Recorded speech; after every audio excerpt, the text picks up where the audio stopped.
Oh, no, he didn't. Girl, yes, he did. Welcome to the podcast. Oh, no, girl, yes. When we talk about love, life, dating, relationships, singlehood, men, women, good, bad, right, wrong, up, down, ugly, pretty, white, black, all the things. Thanks for joining us. Make sure you subscribe so you always know when we have something going on. You can go to YouTube if you're not watching us. If you're on YouTube, you can listen to us on all podcast platforms, and also make sure you follow us on Twitter, Instagram, Facebook. And don't forget, we got Patreon. We get some real behind the scenes type stuff. So this week on our relationship podcast, we're going to have a very basic conversation. I would say this podcast is about relationships and dating, and we talk about challenges we've had, or we talk about our current situations, or we talk about things we want to experience, all that stuff. But it's a relationship-based conversation we generally have. So let's have this conversation. Do we even want to be in a relationship? I'll go first. I'm sure there are members of our audience that would say, "No, they don't want. They don't want to be in a relationship." And I think we've gotten those comments before when we've talked about our feelings or our perspectives on things. People are like, "No, you don't want to be in a relationship." And those usually from people who are in long-term relationships, based on our ideas or how we feel about stuff. They're like, "Yeah." You don't want to be in a relationship. Now, I'm at a point in my life where I realize I do not want to be in a relationship. And I will put the caveat in that I don't want to be in any of the relationships I've ever been offered. So last year, I was in 3 different relationships with 3 different men. And that taught me that, I don't want to be in a relationship. And all 3 men were very different, and all 3 men were the exact same. And I said, you know what? When I decided not to date this year, it's because I realized I don't find myself thriving in that context. And it's not their fault necessarily, because part of it is what I feel like I have to compromise and give up in order to be in a relationship. And that's on me, right? And then some of it is just logistics, and some of it is all this other stuff. But today I will say, just like I don't want a job per se, I want ways to make money. I don't want to be in a relationship, but I want affection. I want companionship. I want intimacy. I want connection. A relationship, no, thank you. What's your answer? It's similar in that I want my relationship to look like I want my relationship to look. And apparently that's not how relationships work, based on my experience. It's not about just me and what I want. Crazy, right? Is that not great? Interesting concept.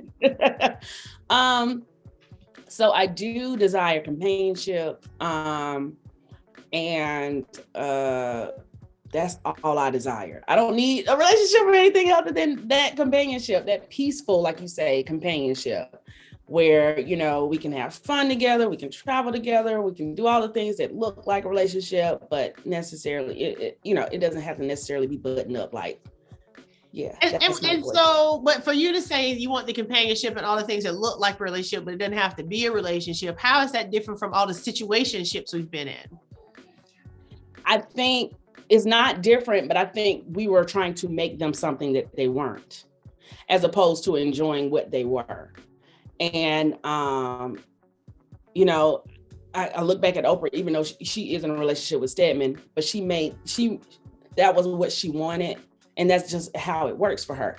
Didn't matter that the world, even when she decided not to get married years ago, it was like, oh, Oprah won't get married, poor Stedman, blah, blah, blah. Who cares?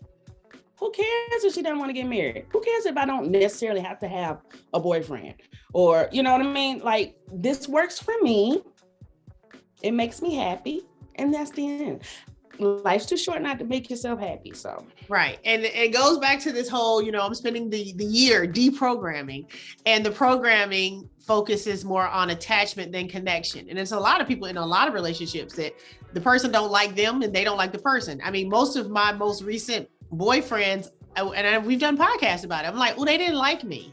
They actually didn't even like me. Beyond the fact that they didn't treat me well as a girlfriend or as a partner or even as a companion, even as a friend.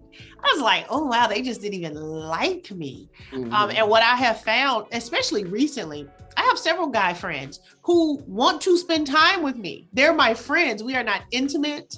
We are not, we are friends. And I've noticed that they are more active with, hey, let's hang out. Hey, let's do this than the men I was dating.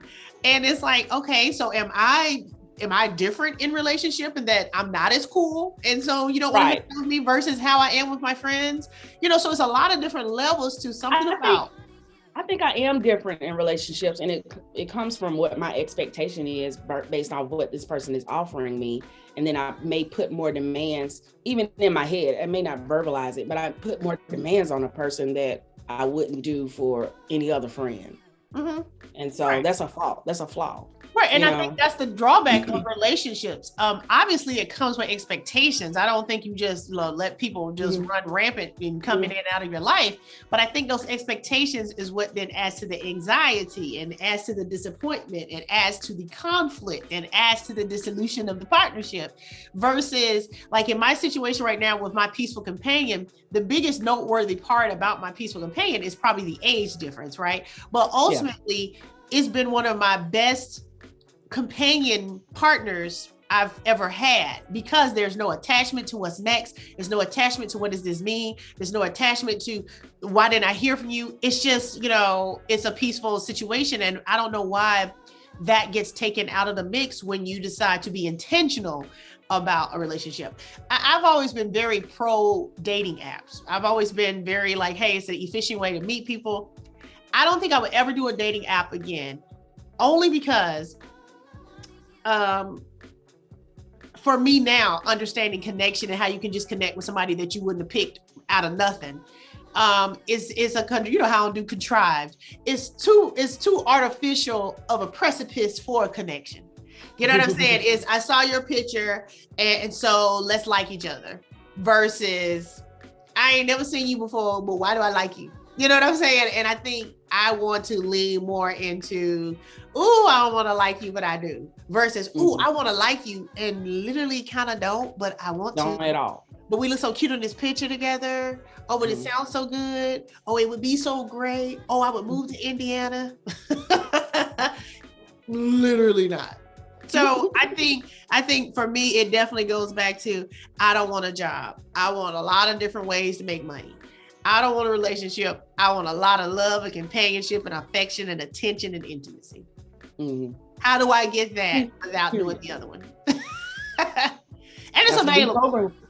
It's reprogramming. Right. Because think about, also, we've talked about before in the podcast, women, and we speak from a woman's perspective at all times, obviously, but women who, when we are complaining about our expectations or explaining our expectations, they tell us we're not realistic. And for us, when they have been in these long-term marriages and partnerships, and it's like, and that's not even an expectation that you have, that he would say happy birthday. That's an obscene expectation. Yeah. It's like, well, then no, I don't want to do that then. And it's this realization. I'm actually working on a whole new routine about a standard routine about when people are in relationship in an audience. And I usually acknowledge couples and I act like I'm hating on them. But it's like, boy, y'all done really left these messed up ones out here on the street, or did you just take one home? We applaud you if you did. Because I believe we're conditioned to think, oh, the ones that we're dealing with, these are the ones that weren't worth marrying. But what I'm learning is, no, you just married one of them and took them home. That's what that was. You just decided to go half on a baby with somebody, and that's who's at your house. It's not because he was so much better than the ones that's out here on these streets.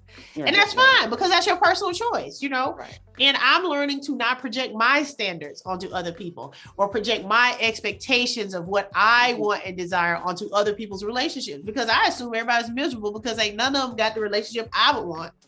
But that doesn't make them miserable. Right. That don't mean they're miserable. That's right. A projection of my idea. And so in learning that still goes back to how people project their ideas onto us. When you gonna get married? Why you ain't got no kids? When you gonna, and it's like, but you're projecting, and it's not even your idea. A lot of times in those situations, you're just projecting the programming onto me. Right. trying to reinforce that programming that we all grew up thinking.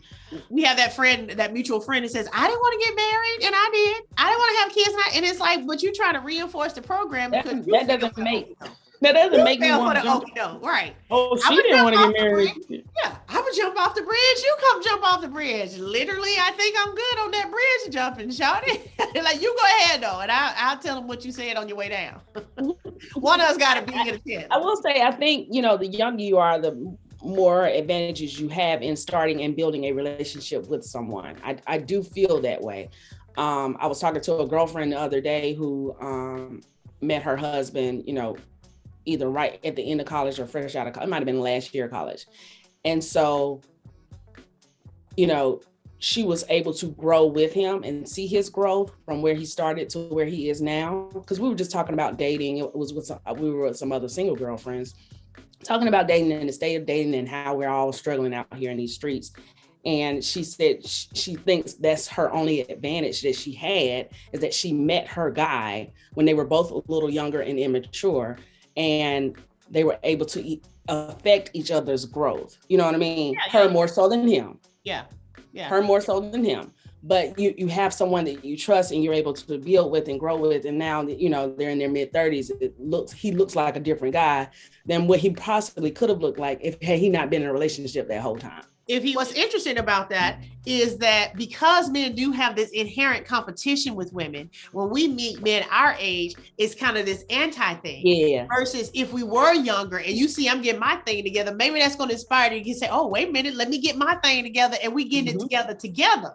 Right. Whereas because we are older and we got our things together separately, there's this inherent thing that we didn't, I think I'm realizing it more now, that there's a animosity, there's a resentment to where you are in your life. And it's not even versus, I mean, we're not dating slouches, we're dating men with careers and, but still somehow there is an underlying competition or resentment for your success. And that we did an earlier podcast this season about that, about, are we too successful to get men?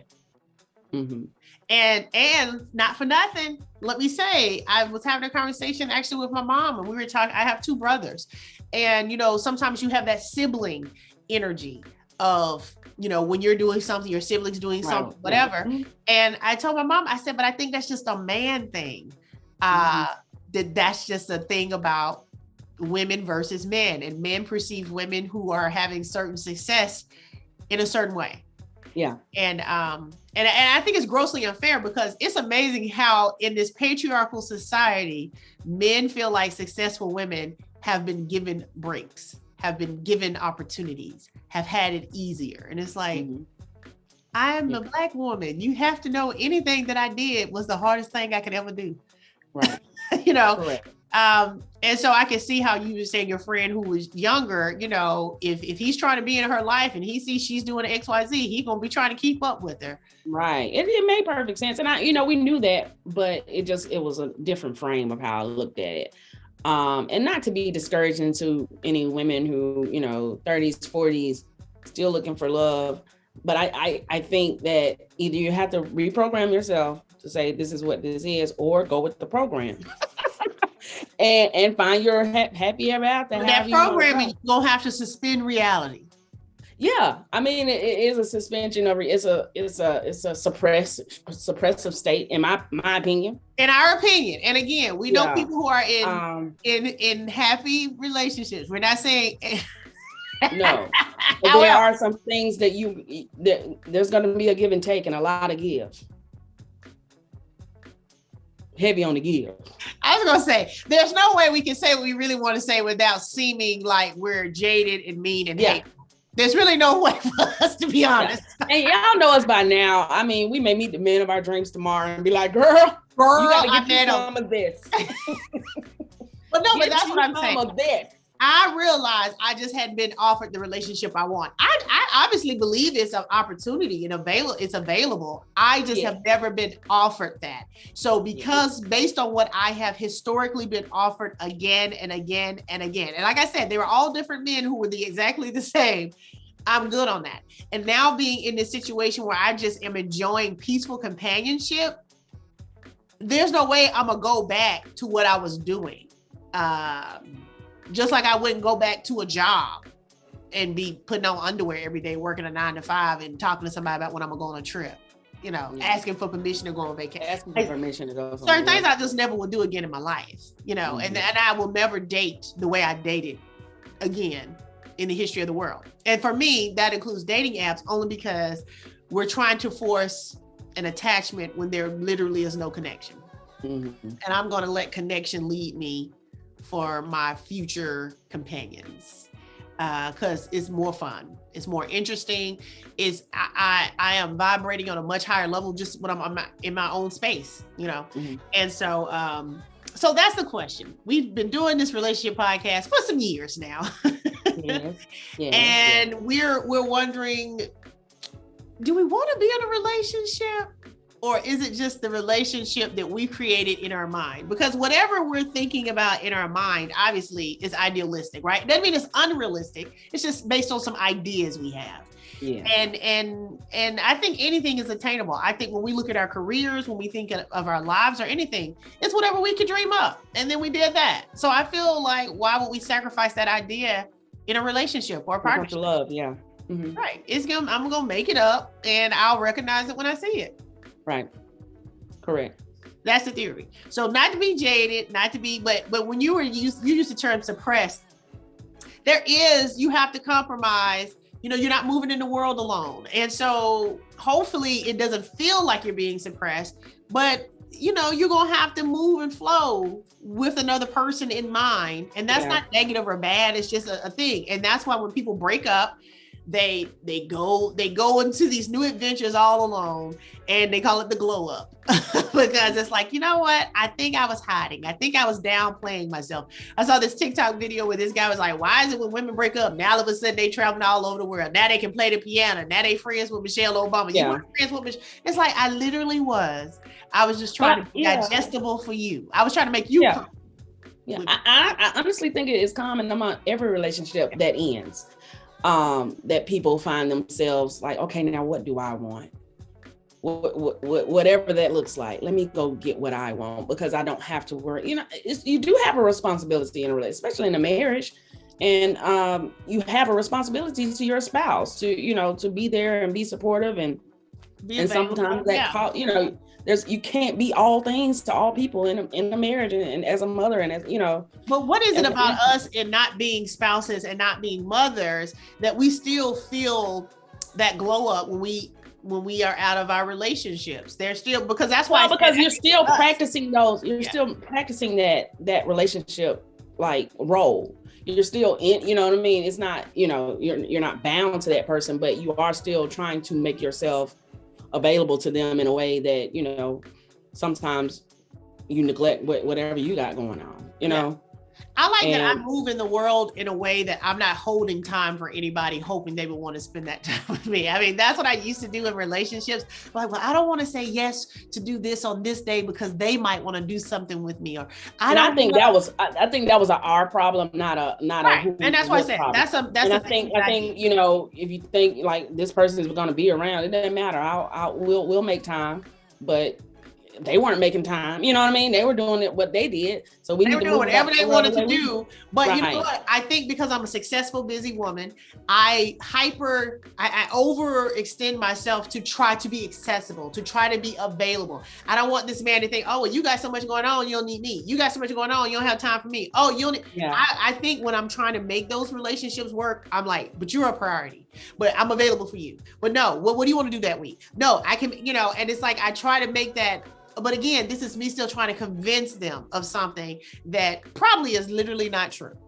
And so I think I'm good on that. I think in seeing my current peaceful companion be somebody that on paper, I would not have picked out of a fishbowl, but also he walks and moves in the world like this is where he's supposed to be. And I appreciate that. And I can recognize it because I recognize when older men or more established men, every day was a different exercise that I would have to try to show them that I wanted them. And no, I didn't need them, but I wanted them and I enjoyed them and all that. So I think for 2022, and I'm just saying 2022 because I have ideas and plans for myself this year. I like who I am. And again, this still might just be a whole Eunice situation, but I really, really like who I am. outside of the context of a relationship. Okay. Much better than who I've ever been. And that's on me, partly, but much more than I ever have enjoyed myself in a relationship, personally. Yeah. So I think right now I'm going to say I will pass on the relationship for 200, Alex. But I still like talking about relationships and understanding human dynamics and energy and ebb and flow, human behavior. I enjoy learning that. So I still consume everything relationship based, but yeah. And you are aware on that. Do you know if you're still into relationships or? I like to think I am. I'm not on a dating app now, but I'm not opposed. I'm not opposed to hopping back on a dating app. If, I don't know. It comes out of boredom, which is not really a good approach to be on a dating app anyway. But I'm not opposed to a relationship. But I do want it to look a certain way and feel a certain way. And so I'm opposed to making anything a relationship just for the sake of a relationship. And my relationship may not look like the traditional sense of what we think a relationship would be. So I'm open to it all, but in the end, I'm open to my happiness more than anything. So, and let that be a word. Be open to happiness before you be open to anything else. Mm-hmm. Yes, open for business, joy, happiness, peace, contentment, high vibrations, good vibes only.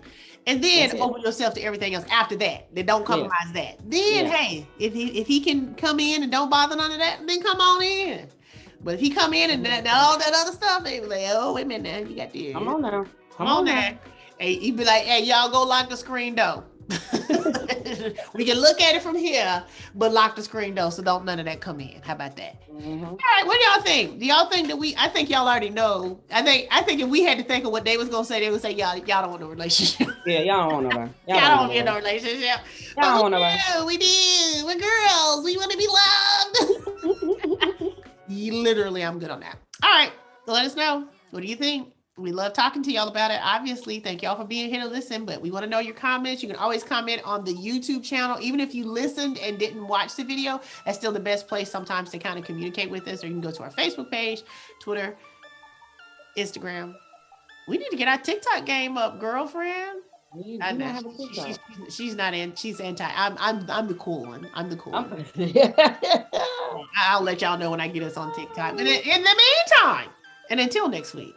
Oh, no, he didn't. Girl, yes, he did.